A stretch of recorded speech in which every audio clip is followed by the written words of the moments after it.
When I got engaged, I didn't expect a grand reaction from my parents, but I did expect something. A text, a call, a congratulations that at least sounded forced. Instead, silence. My mother saw the engagement post and simply commented, "Hope it works out this time." My father didn't respond at all. They'd never approved of Emily. She wasn't traditional enough for them, whatever that meant. She was confident, worked in tech, and spoke her mind. All the things they claimed were disrespectful. I'd tried explaining how happy she made me, but every conversation ended in an argument.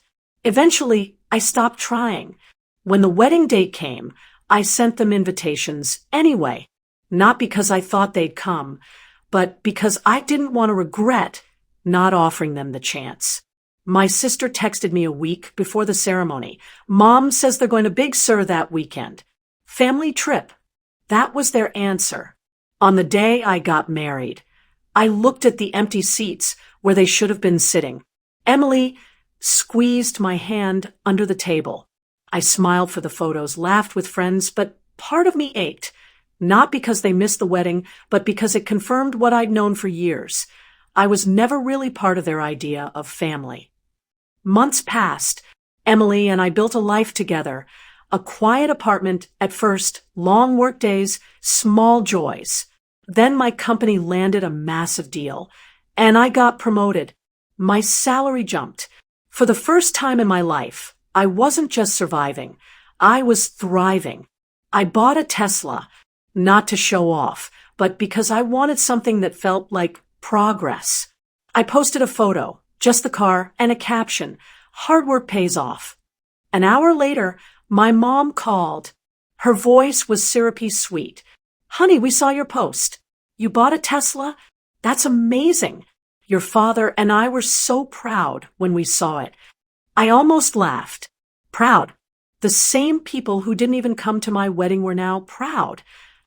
I just listened, waiting for the real reason behind her call. It didn't take long. "So," she said, stretching the word, "your sister's planning to buy a new car too. Maybe you could help her out a little? You've been doing so well." That was when I realized they hadn't changed. Not at all. They just noticed the success they'd once dismissed. I stared at my phone for a long second, letting her words sink in. The same woman who couldn't even show up for the biggest day of my life was now calling because she thought I could buy my sister a car. "Mom," I said quietly, "you didn't even come to my wedding. You didn't even call me then." There was a pause, one of those long, heavy silences that say everything words can't. Then she sighed. "Oh, don't start with that again. You know how things were. Your father wasn't feeling well, and we had that trip planned for months." "Big Sur," I said. "Right." She changed her tone, the way she always did when she wanted to steer the conversation. "We really should get together soon, though. Maybe you could come over this weekend. Bring Emily. We'd love to meet her properly." It almost made me laugh. Properly? They'd had over 2 years to meet her properly. Every chance I gave, they'd either canceled or found an excuse. But now that I had a 6-figure car and a stable job, suddenly we were worth meeting. "Let me think about it," I said, and hung up before she could reply. That night, I told Emily. She just shook her head. "They'll try to pull you back in," she said softly. "Not because they care, but because they hate feeling like they lost control."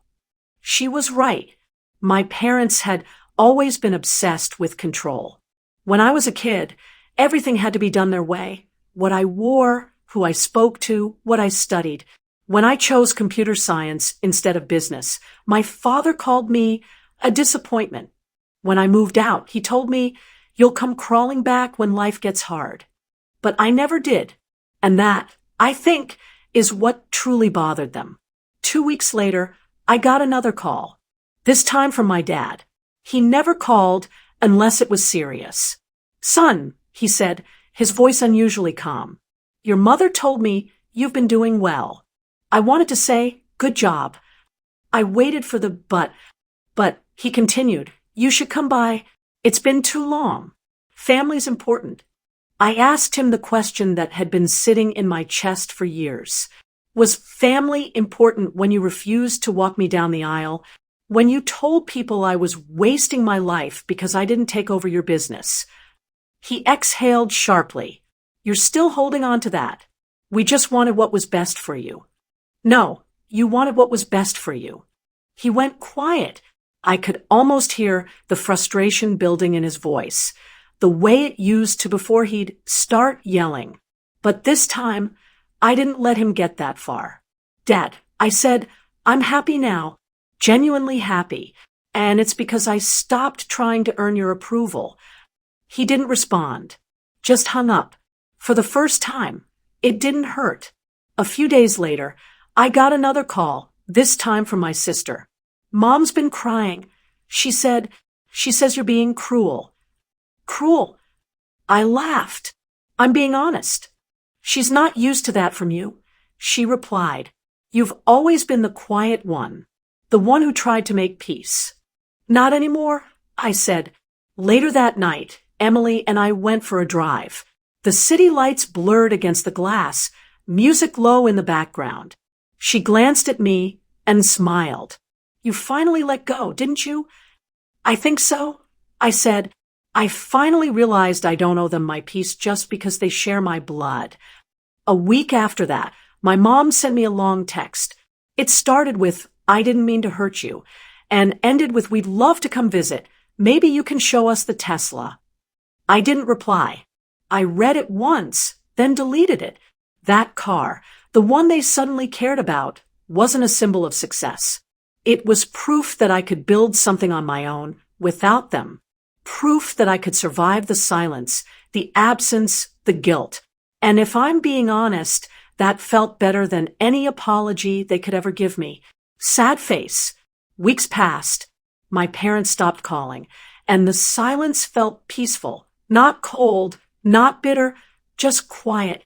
For the first time, my life wasn't orbiting around their approval. One evening, I got a wedding invitation in the mail, my sister's. No message, no personal note, just my name printed like any other guest. Emily looked at me, waiting to see if I'd get angry. But I just smiled. We'll send a gift, I said. That's all they really want anyway. On the wedding day, while their family posed for perfect photos, Emily and I were on a mountain trail, sunlight spilling over the trees. I didn't check my phone once. I realized something simple yet powerful. I wasn't missing out on family. I was finally free from pretending to belong to one that never accepted me. A week later, my dad texted, proud of what you've made of yourself. We saw your interview online. You've grown. I didn't reply, but this time it wasn't out of anger. It was because I'd finally stopped needing that acknowledgement. Sometimes healing doesn't look like reconciliation. Sometimes it's just silence, a clean break, a breath that finally fills your lungs. I didn't lose my family. I just found peace where their noise used to be.